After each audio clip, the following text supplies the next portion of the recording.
मरकुस 5:22 से। याईर नामक आराधनालय के सरदारन में से एगो अइले और उनकरा के देख के उनके पाँव पे गिरले और ई कह के उनसे बहुत विनती कैले कि हमार छोट बेटी मरे पर बिया, रउआ आके ऊपर हाथ रखी कि वो चंगा हो के जीवित रहे। उनकर समस्या ई रहे कि उनकर एक ही बेटी बीमारी के कारण वो अब ही मरे पर बाड़ी। ऐसे समय में यीशु के पास आके विनती करके, आई यीशु हमारा घरे आई, हमारा बेटी के चंगा करी। ई कहला से यीशु जी चलो जाए के कहले। याईर प्रभु के ले जात हमें बड़ा ही हड़बड़ी से, जल्दीबाजी में जात समय में अचानक यीशु जी कहले, केहू हमरा के छुअल ह, के छुअल ह। ऐसे कहला से निश्चित रूप से याईर बहुत चिंतित होखी हैं। का प्रभु रउआ अब ही रुकत है, हमार बेटी अब मरे वाला है। आई प्रभु। ऐसे हिम्मत से वो कही ना पावले, काहे कि यीशु अलौकिक हमें, हमके केहू छुअल ह, के छुअल ह। तब वो स्त्री कहली, हम ही छुअले हई। तब यीशु कहले, तोहरा साथ जौन भइल बा बतावा। अब जरूरी बा बताई के जीवित परमेश्वर के नाम के ऊंचा करे के बाटे। बताई, जोर से बोली और जोर से। हमके करे के बा। काहे खातिर? बहुत से भलाई के हम पौले हई। जौना आशीष के रउआ पावल चाहतई ओकरा से बढ़ के हमार परमेश्वर रउआ के जवन अब तक आशीष दे चुकल बाड़े वो बहुत अधिका बाटे। ई सच बा। यही से रउआ का करब? भलाई के पावल हम, भलाई के पावल रउआ, उनकरा नाम के ऊंचा करे के बा। वो स्त्री का कैली? यीशु के नाम के प्रसिद्ध कैली और ऐसे वो कहे लगली, निसहाय स्थिति में, निराशा के स्थिति में, हताश हो चुकल ऐसन स्थिति में यीशु जी केहू बतौले रहे रौरी विषय में, त हम आकर के रौरी कपड़ा के छोड़ छुअली, अपना बीमारी से हम चंगा हो गई प्रभु। अर्थ का हवे? रउआ सामान्य ना है प्रभु। ये बात के जब याईर सुन ले, उनकरा हृदय में का भइल रउआ बताई। उनकर विश्वास उन्नति कैलस, ऊंचा कैल गईल। ई प्रभु यीशु मसीह सामान्य ना हमें, हाथ से निकल चुकल स्थिति के भी अपना हाथ में ले लेवे वाला महान सामर्थी प्रभु हमें। उनकर विश्वास बढ़त चल गईल। यीशु निश्चय हमारा बेटी के चंगा करी हैं। जौन वैद्य से, दवा से ना हो पावल, ये यीशु मसीह जरूर चंगा कर दी हैं।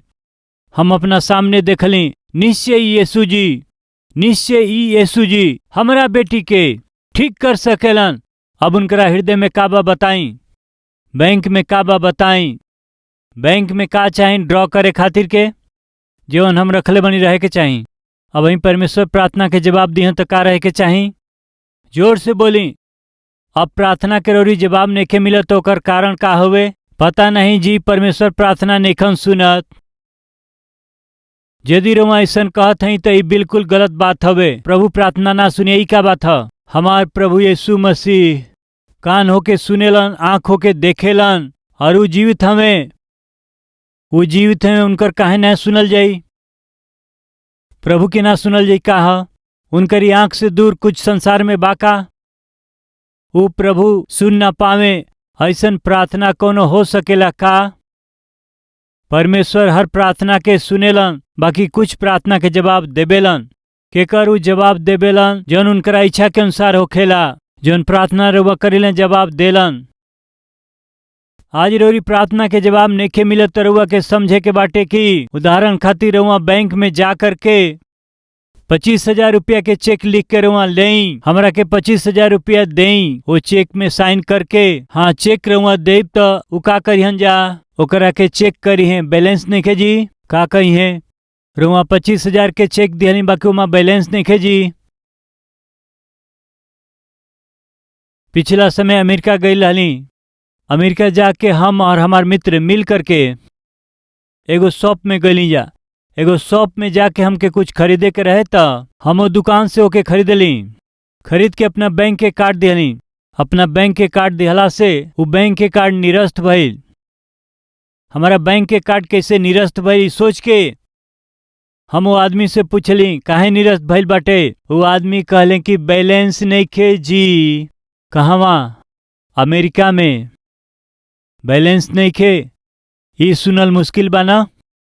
राइट। ई सुन के दूसरा कार्ड दिहला से जब ओकरा के हम दिहली त देके एके लेला।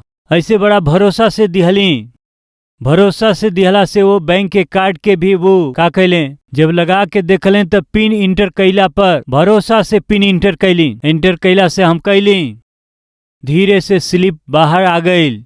यस हासिल कर लेनी। सोचली का निकलल सोचला से निरस्त बा। फिर से निरस्त काहे जी? इहो निरस्त हो गइल बाटे। का हद देखला से अपर्याप्त बैलेंस का लिखल रहे। रौरी बैंक में बैलेंस नहीं खे। पता नहीं रहुआ के मालूम बाटे कि ना अमेरिका से इंडिया आवत समय कहीं एगो काफी भी ना पियली। काहे कि बैलेंस ना रहे। अकाउंट में पैसा ही नहीं खे। हम कितनो ऊंचा काहे ना होखी। हम कितनो बड़ सेवक काहे ना होखी। अमेरिका से वापस आवत समय बीच में फ्लाइट रुकला से भी कहीं ना गईली। चुपचाप बैठल रहली। कॉफी पियला के मन कैलस। कॉफी पियब सोचला से कहाँ बैलेंस नहीं खे। फिर वहां जाए तब ऊपर से नीचे तक देखिए सूट बूट में हमें बैलेंस नील हवे। हम का कहल चाहत हई कि बैलेंस ना भइला से ओकरा में मनी ना रही त रउआ के पैसा निकाले में मुश्किल होई। वैसे ही परमेश्वर के पास रहे वाला बैंक में हमारा के रउआ के जवन जमा करे के बाटे उ मनी नहीं खे। परमेश्वर रउआ के जवन दिहल चाहत हवे रउआ के जवन रकम जमा करे के बा उ का ह? विश्वास हवे। परमेश्वर के सामने रउआ जितना विश्वास के प्रकट करब उतने बेहतर उत्तर के रउआ परमेश्वर से पाई। आज रउआ में विश्वास पैदा होके के बात जवन रउआ पावे जात हई ओकरा के परमेश्वर के निकट उतावली कैल ना हवे। आशा के साथ मांगल ना हवे। फिर एक बार पीछे मुड़ के देखी। एक बार पीछे मुड़ के रउआ देखी कितना बार परमेश्वर रउरी जीवन में जब रउआ दिन स्थिति में रहली, जब रउआ निर्बलता में रहली, कमजोर स्थिति में रहली त परमेश्वर तरस खा करके वहां से परमेश्वर रउआ के यहाँ तक लेके आइल हवे। एकरा के एक बार रउआ याद करब त का होखेला बताई। राउर विश्वास बढ़ेला। पिता कितना महान परमेश्वर हई, कितना अद्भुत परमेश्वर हई। कुछ देर पहले कुछ भाई लोग हमसे मिले आयल रहलन तो हम बात करते रहली। कौन विषय में हम बात करनी जानत हई का? आवे वाला दिन में जौन कलिसिया बनावल जाई, जौन से काई होखे वाला बाटे, जौन संदेश हम देवे ओकरा बारे में, या बने वाला भवन के विषय में हम ना बात कैली। हम उनसे बात करत हम कहत रहली जब हम इस शहर में अली त खाली हाथ हम अली, खाली बाइबल के साथ अली। ये बाइबल के संपत्ति जान के यहाँ बाइबल के साथ अली।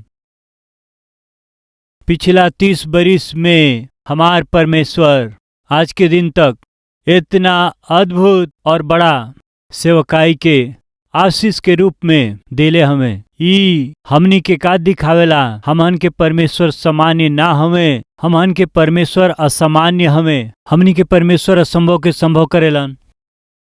हमरा हृदय के बार बार याद दियावलन हमार अतीत।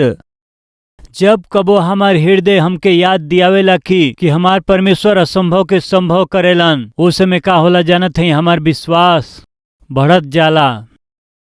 हमारा सामर्थ्य से बाहर जब कोनो समस्या एक बार जब आ जाला तो हम एक बार पीछे मुड़ के जब हम देखेली तो क्या याद आवेला? आज जौना समस्या के हम सामना करत हई एकरा से भी हम बढ़न समस्या के पिछला दिन में सामना कर चुकल हई।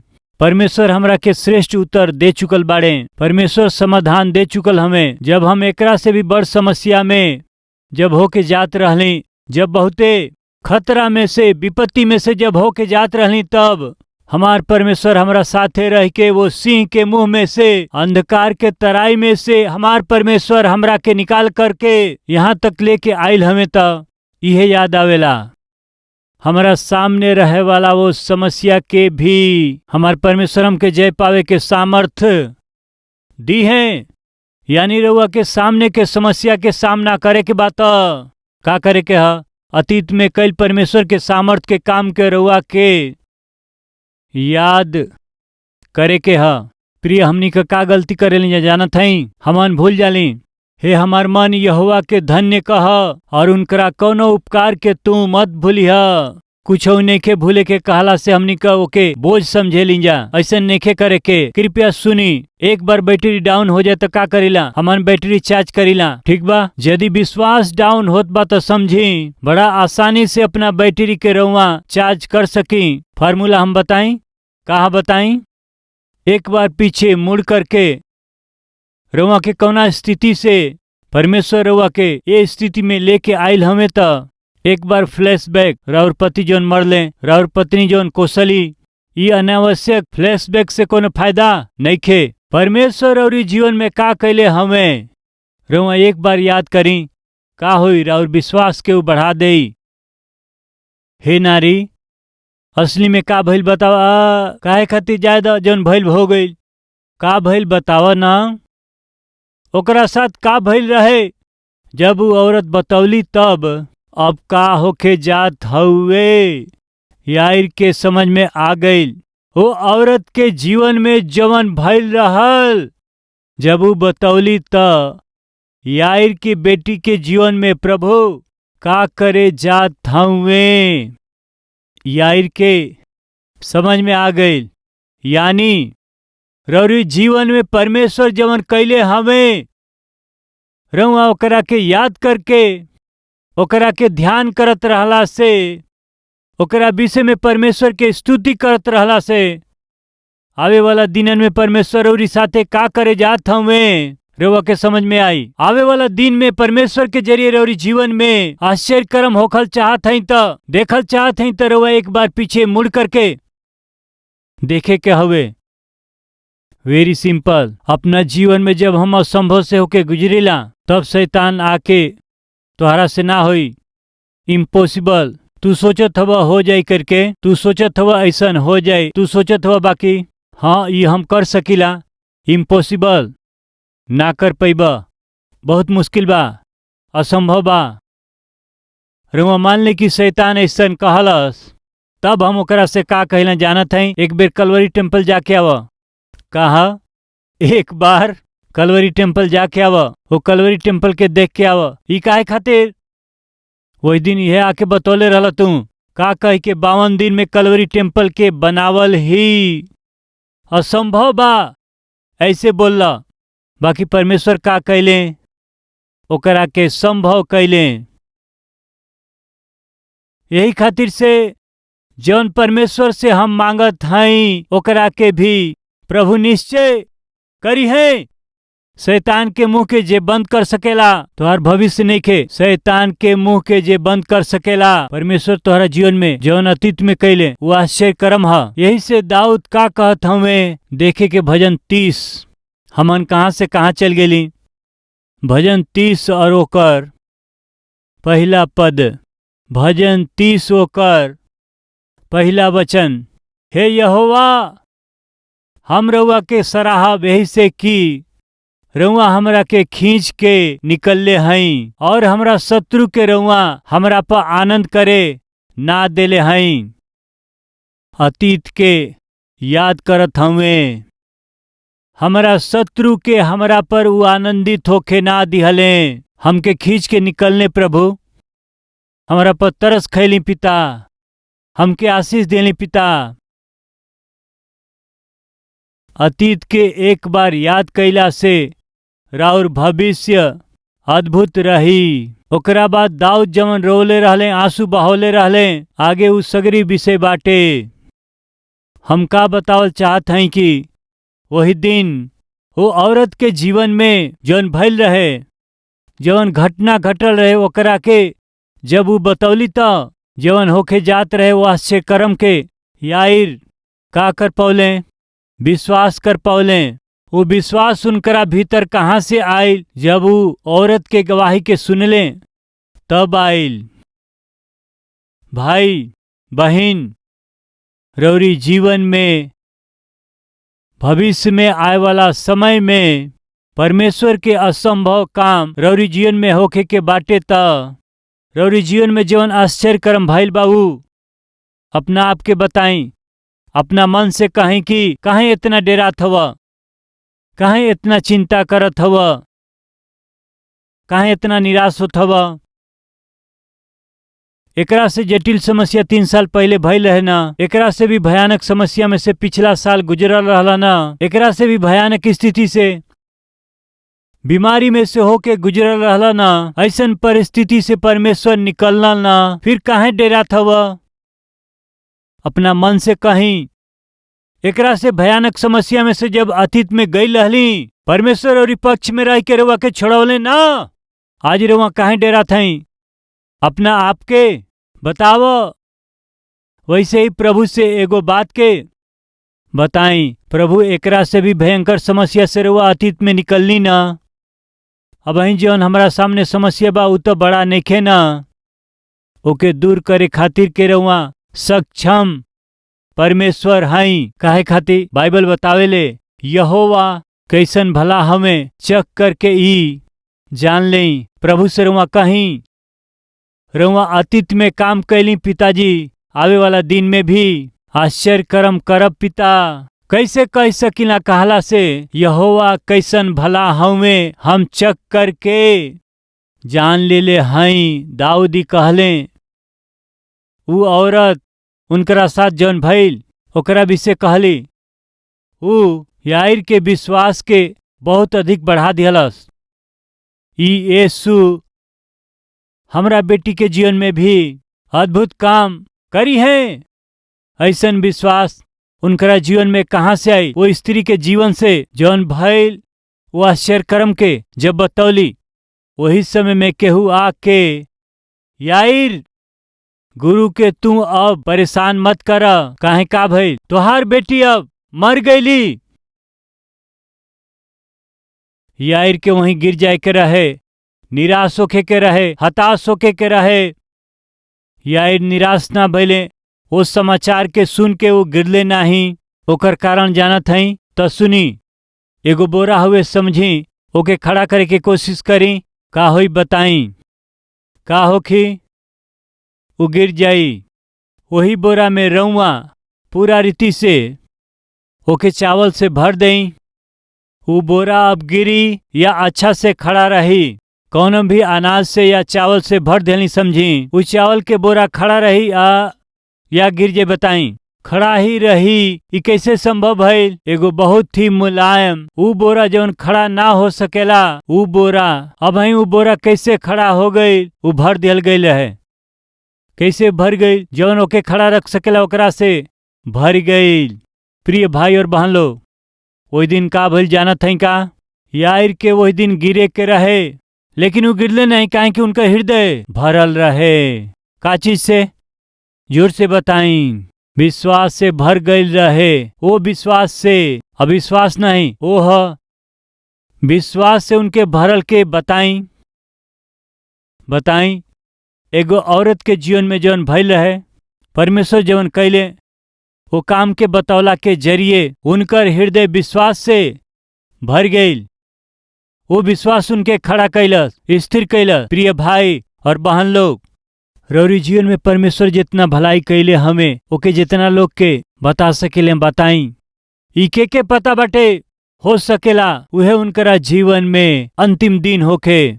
सुनी भाई, सुनी बहन, वास्तव में याईर के बेटी के जीवन में उहे अंतिम दिन रहे। बाकी वो अंतिम दिन में ई स्त्री उनकरा जीवन में अद्भुत काम परमेश्वर जौन कैले उनके बतौली। ओकरा के सुन के याईर के विश्वास बहुत ही बढ़ गई। उनकरा पूरा हृदय में विश्वास भर गई। फलस्वरूप वो बिना गिरले स्थिर रहले, यीशु आइर से कहले खाली तू विश्वास रख, यानी एक अर्थ का तोहरा हृदय में जौन विश्वास बाटे ओके वैसे ही रह द। तोहार बेटी जी उठी है।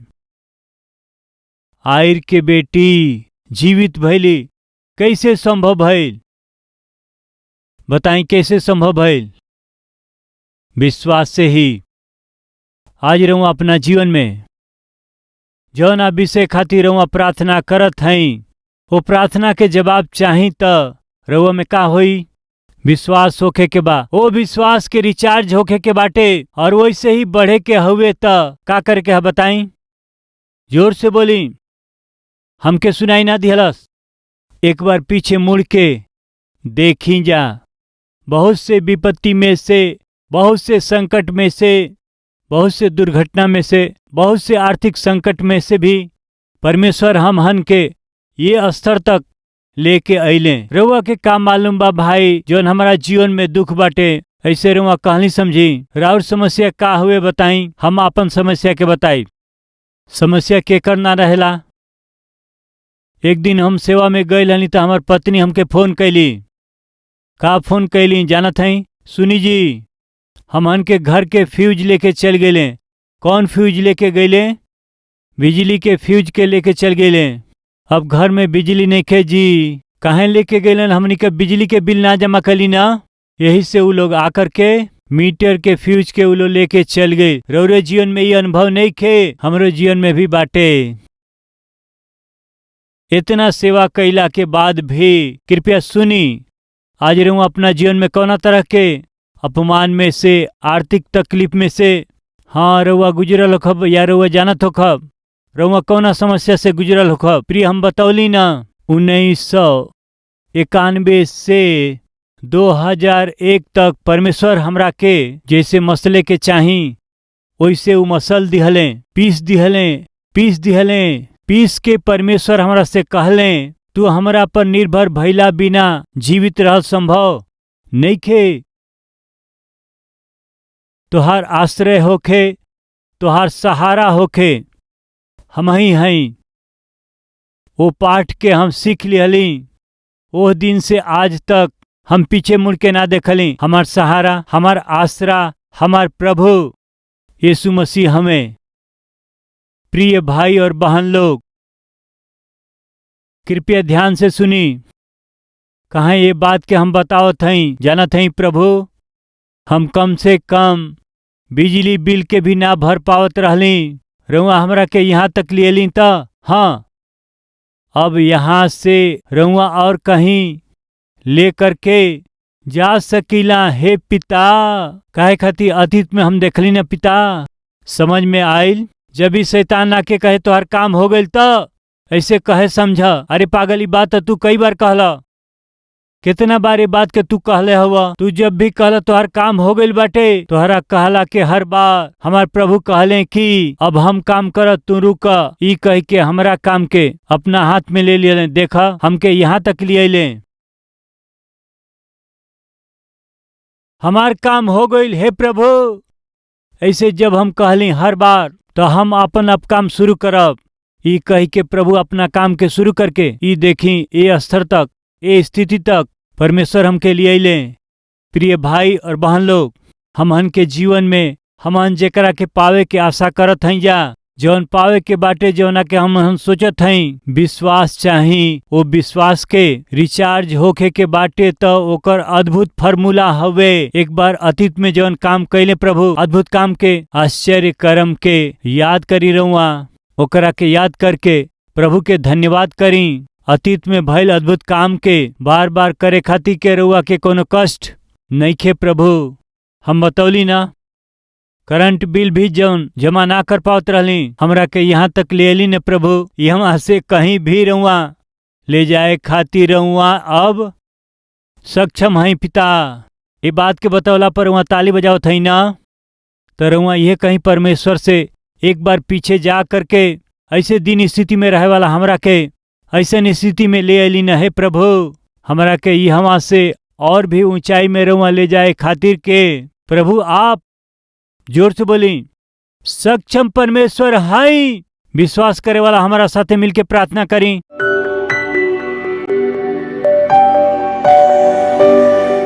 पवित्र परमेश्वर पिता, बड़ा सीधा और साफ एगो नया संदेश के एक नया सिरा से हम सब करा के दृढ़ करत, हम सब के सहारा दे करके, हम सब के प्रभु हिम्मत दे करके पिछला समय में हमनी के जीवन में अद्भुत काम के कैली, भविष्य में एक राशि अद्भुत महान काम के रुआ करब। हमन देखे के ऐसन विश्वास के साथ में आगे बढ़े के बा।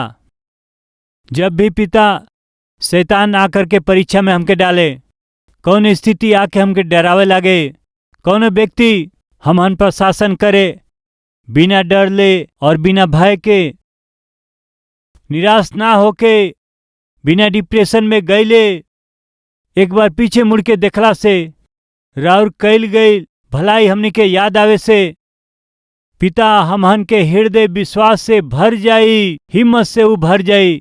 यही से आज से पिताजी रुआ हमनी के जीवन में जौन भलाई कैले बानी ओकरा के हमनी के स्मरण करे के बा, याद करे के बा, रुआ के पूरा हृदय से धन्यवाद करे के बाटे, स्तुति करे के बा और हमनी के विश्वास के हमहन के बढ़ावे के बा। हे पिता, हमहन जवन गवाही दे लें जा ओकरा के बहुत लोगन के आशीष के कारण के बनाई। रुआ पर विश्वास कैला से मंगला से बढ़ के, समझ से परे रुआ हमरा जीवन में अद्भुत काम करे खातिर रुआ सक्षम हई। और महिमा करत और आदर दे करके ये संदेश के जरिए हम सब करा के विश्वास के रुआ मजबूत कैली। यही से धन्यवाद करत हई। एगो बहुत ही अद्भुत सूत्र के और सच्चाई के रुआ हमनी के बतौली। यही से राउर स्तुति होखे, यीशु के नाम से मांगत हई पिताजी, आमीन।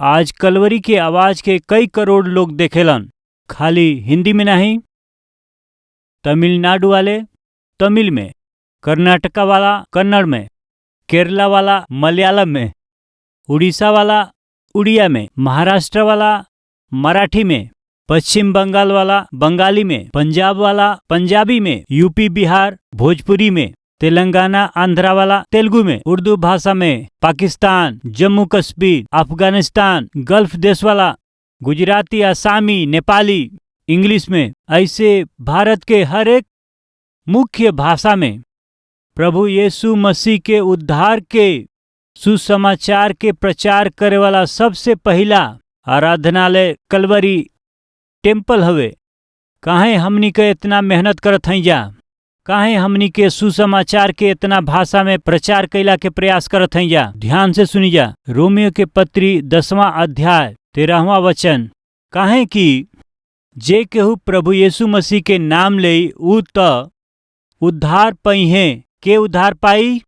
जो यीशु मसीह के नाम लेई ऊ उद्धार पाई है। यदि लोगन के उद्धार होखे के बा, यदि उन्हन लोग के पाप के माफी होखे के बा, तो उन्हन लोग के यीशु के नाम के बुलावे के बा। बुलावे के बा तो विश्वास करे के पड़ी। विश्वास करे के बाटे तो प्रभु के बारे में सुने के बा।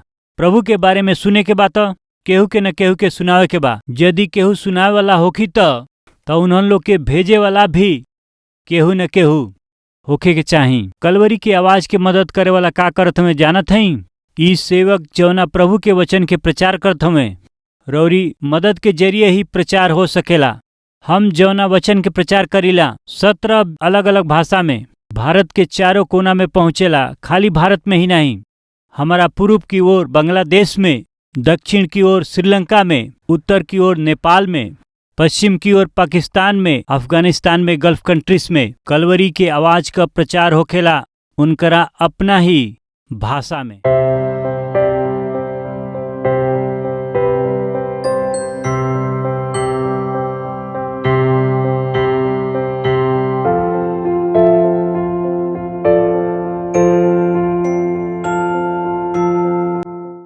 हमार पता बा Calvary, post box number 30, Kukatpally, Hyderabad 72।